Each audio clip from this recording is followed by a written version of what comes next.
balita ng pahayag sina Senador Panfilo Ping Lacson at dating Senate President Alan Peter Cayetano.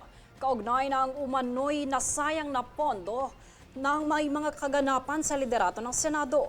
Ayon kay Lacson, umabot sa tinatayang 700 million pesos ang nagastos sa loob ng 28 araw na limitado umano ang naging output ng Senado. Batay aniya ito sa pagtatayang 25 million pesos na gastusin ng Senado kada araw para sa operasyon at mga empleyado. Iginit naman ni Cayetano na mali ang paratang dahil magpapatuloy pa rin aniya ang naturang gastos kahit sino ang nakaupo bilang Senate President.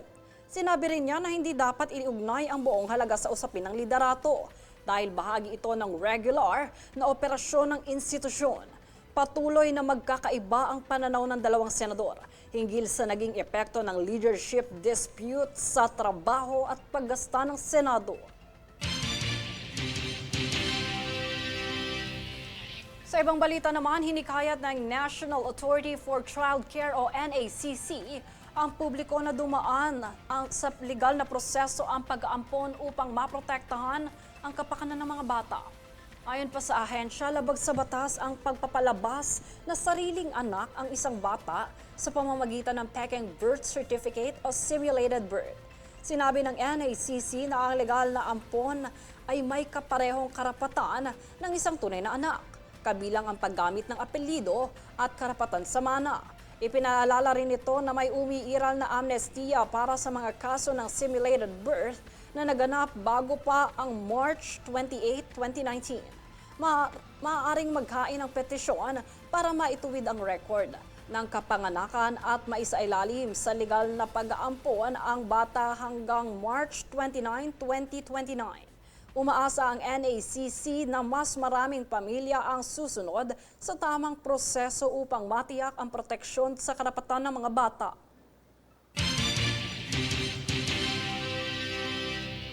Sa ibang balita, kinilala ng International Health Insurance Provider na expatriate group ang Pilipinas bilang world's #1 retirement destination ngayong 2026.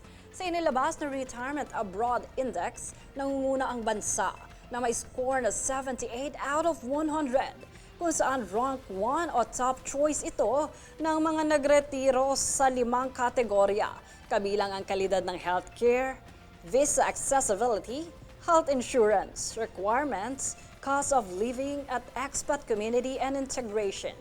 Nilarawan din ang Pilipinas bilang large English-speaking community at narekomenda para sa mga retirees na naghahanap ng affordable lifestyle.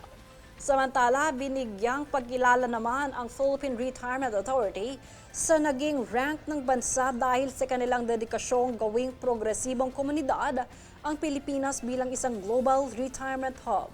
Matatandaan, kinilala rin ang bansa bilang Best Retirement Destination in Asia sa 2025 TripZilla Excellence Award.